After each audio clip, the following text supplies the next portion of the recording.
हमारे जीवन का सत्य क्या होता है। चलिए हम इस वीडियो में आपको बताएंगे कि जीवन का सत्य क्या होता है गौतम बुद्ध के माध्यम से। दोस्तों चलिए, बुद्ध की मृत्यु कैसे हुई। अगर मैं बुद्ध कहूँ तो आज ज़्यादातर लोग गौतम बुद्ध के बारे में सोचते हैं। गौतम बुद्ध अकेले बुद्ध नहीं थे, जिन उनमें से पहले भी कई थे, उस समय भी कई थे और उनके बाद भी कई थे। बुद्ध उनका नाम नहीं है, उनका नाम गौतम बुद्ध सिद्धार्थ था। वह बुद्ध नाम बन गया। बु शब्द का अर्थ बुद्धि या बुद्धि है। जो अपनी बुद्धि से ऊपर है वह बुद्ध है। और संसार में शायद ही कोई ऐसा व्यक्ति नहीं होगा जिसने गौतम बुद्ध का नाम ना सुना होगा। हालांकि कई बुद्ध हुए हैं, उनका नाम जीवित है। वह महानतम आध्यात्मिक तरंगों से भी रहे हैं और संभव ग्रह पर सबसे सफल आध्यात्मिक शिक्षक है। अपने जीवन काल में उनके पास 4000 भिक्षुक थे और भिक्षुक की यह सेना आध्यात्मिक लहर लाने के लिए निकली थी। उन्होंने ऐसा कुछ भी नया नहीं किया, लेकिन उन्होंने समाज को उसी तरह से आध्यात्मिक प्रदान की जैसे वह काम करता था। उस समय तक दुनिया के उस हिस्से में आध्यात्मिक प्रक्रिया केवल संस्कृत भाषा में ही पेश की जाती थी और संस्कृत केवल एक निश्चित समुदाय के लोगों से ही उपलब्ध थी। दूसरों को यह सीखने से रोक दिया गया क्योंकि इस भाषा का ईश्वरीय कुंजी के रूप में देखा जाता था। गौतम बुद्ध ने पहली बार पाली की बात की, जो उस समय की आम भाषा थी। उन्होंने सभी प्रकार के लोगों के लिए आध्यात्मिक द्वार खोल दिए और गौतम बुद्ध का प्रारंभिक जीवन। ज्ञान लेख बुद्ध का प्रारंभिक जीवन। गौतम बुद्ध एक छोटी सी रियासत के राजकुमार थे। जब उनका जन्म हुआ तो किसी योगी ने भविष्यवाणी की थी कि यह तो एक महान सम्राट बनेगा, एक महान आकर्षण। जब उन्होंने यह भविष्यवाणी की तो गौतम बुद्ध के पिता थोड़े उत्सुक हुए।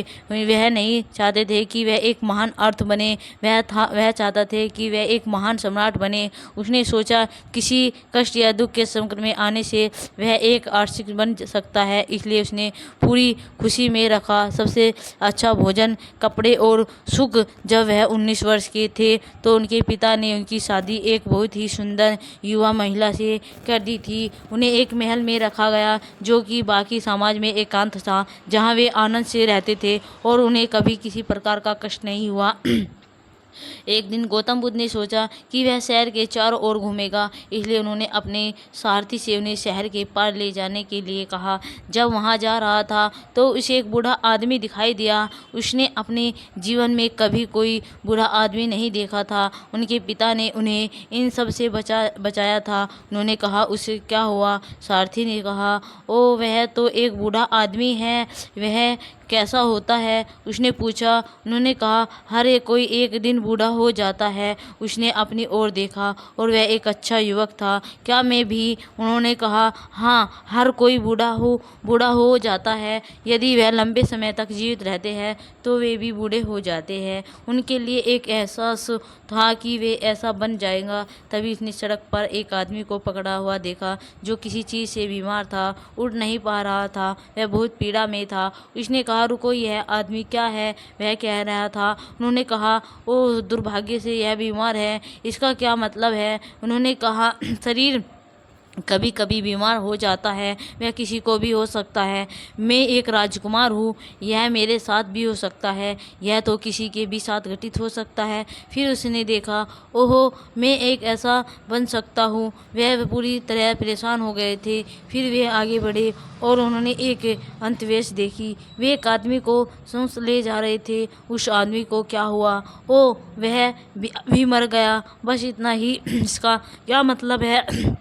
ऐसे बिना किसी अनुवाद के हर किसी के साथ होता है। फिर उसने कहा, मैं क्या कह रहा हूँ? बस खाना, मौज मस्ती और बकवास में अपने साथ क्या कर रहा हूँ? वह अपने आप में उथल पुथल में डूब गया। अचानक राजकुमार बनना और इस महल की खुशियाँ उसके लिए अलग हो गई। वह देखने लगा, इस सब का मतलब क्या है? यह शरीर बूढ़ा हो जाएगा, यह बीमार हो सकता है और यह निश्चित रूप से मर जाएगा। मैं अपना पूरा जीवन इससे क्यों लगा रहा हूँ? लेकिन तब तक उनका एक नौजवान लड़का हो चुका था। वह एक प्यारी सी पत्नी और इसे छोटे बच्चे को नहीं छोड़ सकता था। उसने संघर्ष लिया और संघर्ष किया। तब तक 1.25 साल से कुछ अधिक समय बीत चुका था। वह छोटा लड़का 1.5 साल का हो गया था। उससे रहा नहीं गया अभी आधी रात में बिना किसी को बताए वह चोरों की तरह महल से बाहर निकल गया और हमेशा के लिए चला गया। वह खोज में निकला। मैं इस जीवन के बारे में सच्चाई जानना चाहता हूँ और आत्मज्ञान के लिए बुद्ध का मार्ग यह है, वह सत्य है। जब भारत ने विश्व विद्यालय की स्थापना की थी, एक समय में उनके पास काम करने के 1800 से अधिक विभिन्न तरीके थे। योग के 1800 विभिन्न प्रकार थे। वह वैसा ही जैसे आज चिकित्सा विज्ञान का होता जा रहा है। 25 साल पहले यदि आप चिकित्सा जांच करवाना चाहते थे तो उसको केवल अपने पारिवारिक डॉक्टर की आवश्यकता होती थी। आज आपके शरीर के हर अंग के लिए एक मौजूद इसी तरह योग्यता प्रणाली के साथ भी ऐसा ही होता है। लोग विभिन्न प्रकार की छोटी छोटी चीज़ों में विभिन्नता हासिल करने लगे जाते हैं। जब विशेष अज्ञात एक निश्चित बिंदु को पार कर जाती है तो यह हास्यवंत हो जाती है। योग के साथ ही यही हुआ। उसने बुद्ध को पार कर लिया और जहाँ योग की 18 निश्चित विभिन्न आंतरिक रूप से बढ़ रहे थे, विस्तार को कम करने के लिए योग सूत्र में सब कुछ समाहित कर लिया। जब गौतम बुद्ध आए, पतंजलि के बाद का समय था, लेकिन फिर भी कई चीज़ें थी। वे एक स्कूल में दूसरे स्कूल जाते रहे और उन्हें समाधि के 8 अलग अलग रूपों का पालन किया। उसने देखा कि यह सभी अद्भुत अनुभव है, लेकिन फिर भी इससे मुक्ति नहीं मिल सकती। इस स्थिति में उन्होंने एक समानता दिखाई और निश्चित प्रणाली कहा। उनका मूल आभास कि वे कभी भोजन नहीं मांगेंगे। वे भोजन की तलाश में नहीं जाते क्योंकि वे जीवित रहने की मूल प्रक्रिया की हराना चाहते थे।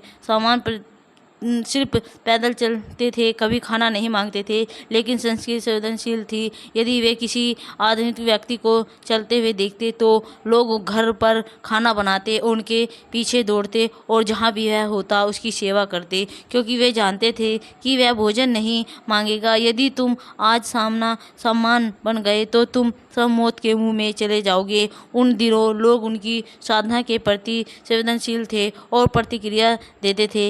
इसीलिए देश भर में हजारों लोग सामना घूम रहे थे। गौतम बुद्ध समन हो गए। भले ही आप भोजन नहीं मांग रहे हो, आप किसी कस्बे के पास चले सकते हैं ताकि भोजन आ सके, लेकिन गौतम बुद्ध ने इसे बहुत गंभीरता से ले लिया और चलते बने। वह केवल हड्डियां और खाल की थैली बनकर रह गया। फिर वह एक स्थान पर गए जहाँ रंजना नामक नदी थी। तभी लगभग 18 से 20 इंच पानी था और वह उसमें उतर गया। नदी के आधे रास्ते में उसके पास पार करने की ऊर्जा नहीं थी। वह एक मर्द सका थी। वह उसने बस उसे पकड़ रखा था। उसके पास अलग कदम उठाने की ताकत नहीं थी, लेकिन वह ऐसा आदमी नहीं है जो जाने दे वह कायम रहा। वह नहीं जानते कि कब तक, शायद 2 मिनट का समय था। जब आप इतनी कमजोरी महसूस कर रहे हो तो वह 2 मिनट कई सालों जैसे लग रहे होंगे। फिर जैसे जैसे वह आगे बढ़ता गया उसे एहसास हुआ वह क्या है जिसके लिए मैं प्रयास कर रहा हूँ,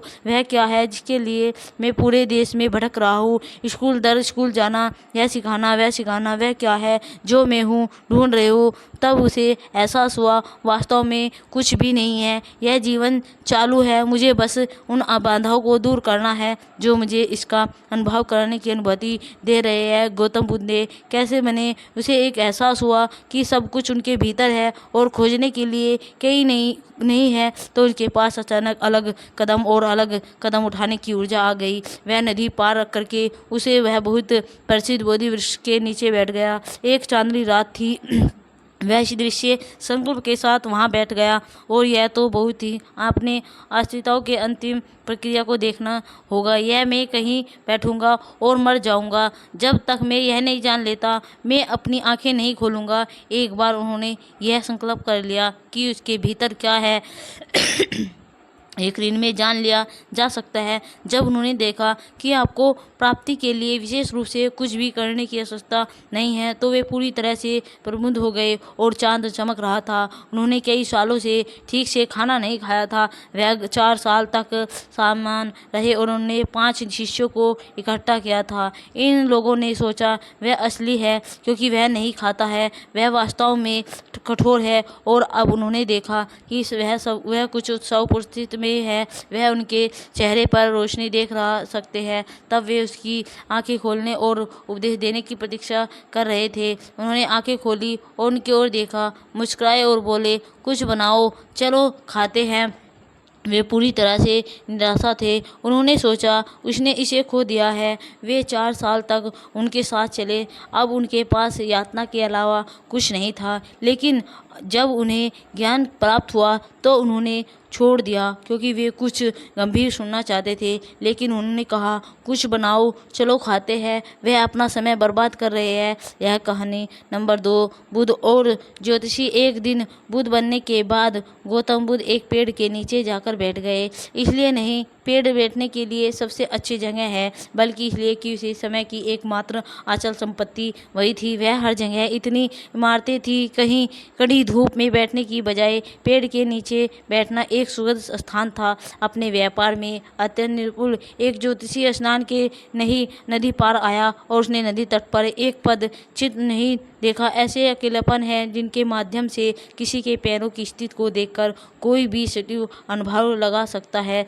कि वह क्या करेगा। उसने देखा, यह क्या है? सम्राट के पद चिन्ह है जिससे दुनिया पर शासन करना चाहिए। फिर उसे आश्चर्य हुआ, ऐसा व्यक्ति जंगल के निकट एक दुर्गम स्थान पर क्यों होगा। उसने पद चिकित्सा का अनुसरण किया, यह सोचकर कि एक सम्राट से मिलेगा। तभी उन्होंने गौतम नाम साधु को एक पेड़ के नीचे बैठे हुए देखा। उसने यह देखा और सोचा, या तो मेरा ज्योतिषी बिल्कुल गलत हो गया, या मुझे मूर्ख बनाया जा रहा है, या मैं किसी प्रकार के भक्ति भ्रमण हूँ, या क्या हो रहा है। वह गौतम के पास गया और पूछा, आप कौन हैं? गौतम बुद्ध ने कहा, मैं कोई नहीं हूँ, मैं बस कुछ नहीं हूँ, लेकिन आपके पास सम्राट के पैर है, आपको दुनिया जीत चाहिए।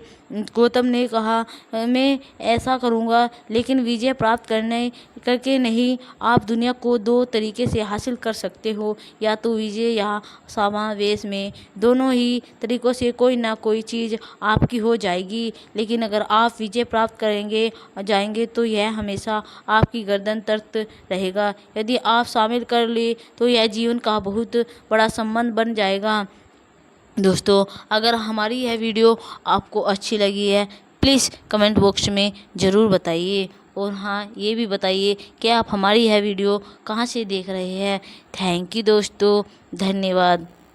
मोनिका बुद्धा चैनल को लाइक और सब्सक्राइब ज़रूर कर देना। आपकी माता रानी सारी मनोकामना पूर्ण करेगी।